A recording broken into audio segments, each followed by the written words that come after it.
Hello and welcome. My name is Blaze Asayan, and I'm so glad that you're here. Today, I want to discuss why I became a coach and why I specifically want to coach young men. I think that as a young man myself, I'm 20 years old.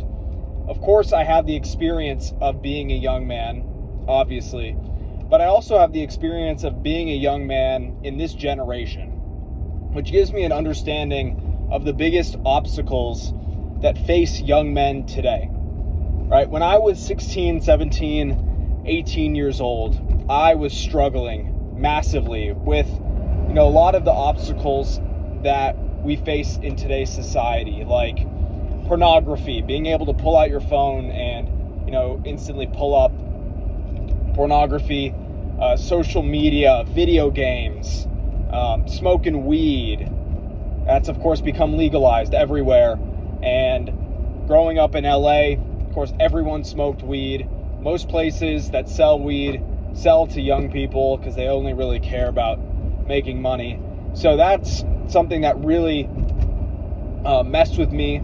Vaping, all this stuff, all these bad habits that a lot of teenagers pick up.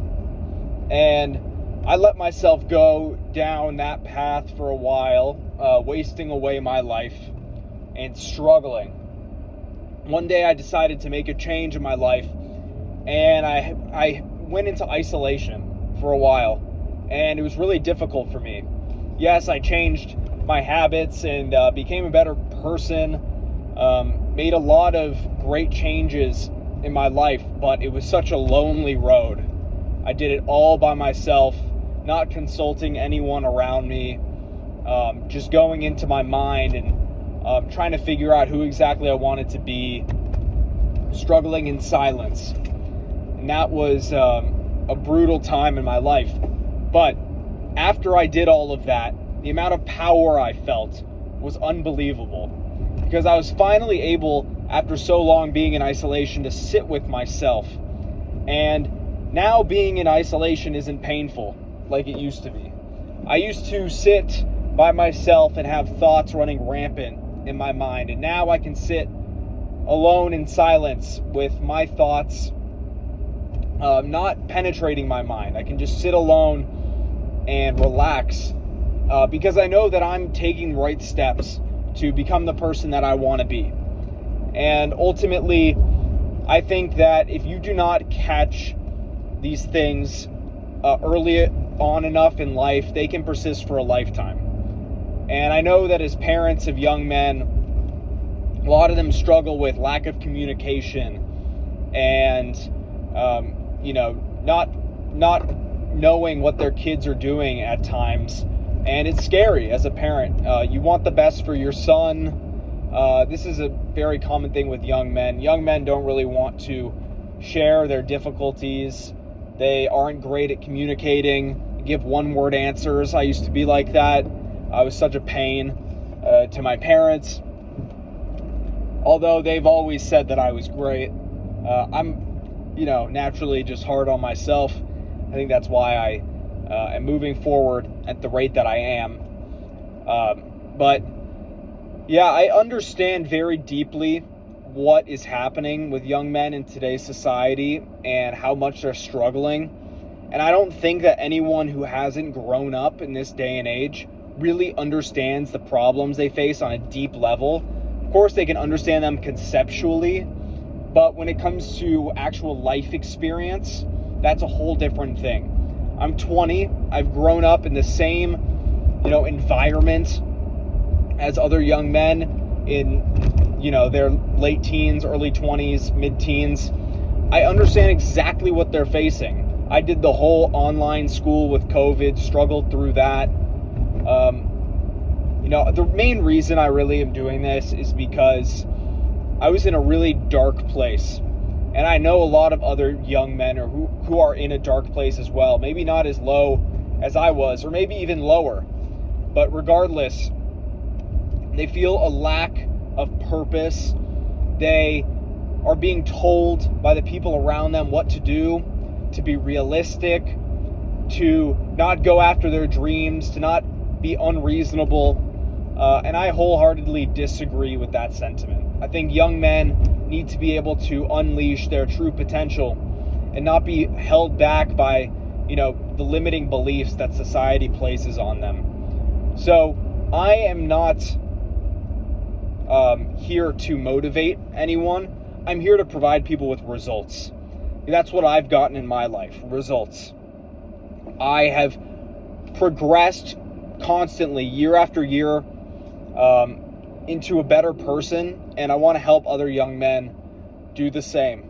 So that's why I started the Discipline Institute, where I'm going to coach young men, because I feel that young men today need coaching to get them from where they are to where they want to be, not therapy, which analyzes their past to get them to, a good place in the present. That's the realm that therapists operate in. And if someone really has a traumatic past, and they want to deal with that, I won't work with them, because that is not my job. My job is to take young men from where they are to where they want to be, which I think is what most young men really need. They don't need therapy. That's why going to the school therapist isn't really going to work. It's about finding that purpose that will take them to where they want to go. And young men need that so badly now. And I think coaching is the way to do it. I am a certified coach, and it's my passion, especially my passion, to help people who were in the position that I was in. And I won't stop until I've really made a difference in this world, because there are way too many people struggling right now. And the sentiment given to young men right now by society, I think, is very damaging, and it could have some very bad ramifications, like we've already seen. I think we've seen a lot of things, whether it be on the news or from people you might know, of young men lashing out and acting in crazy ways, not being able to handle themselves. And this is a result of a lack of proper communication. It's a result of society downgrading young men, telling them they're evil or that they should suppress their desire to do great things. I won't do that as a coach. I want to coach young men to unleash their true potential, to be unreasonable. I know that word doesn't sound great, but what I mean by unreasonable is to not be average, okay? So that is my mission in life. If you are a parent, or if you're a young man right now and you're listening to this, I opened the Discipline Institute to help young men to become the best version of themselves. So if this sounds like something interesting to you, I want you to click the link in my bio. Check out what I'm all about. Check out my story. I won't get into that right now. I want you to see who I really am and my willingness to put myself out there and be vulnerable with you. I hope that helps you understand how passionate I am about what I do. So I look forward to seeing you, maybe hopping on a call sometime if you would like. And yeah, I'll see you in the next video.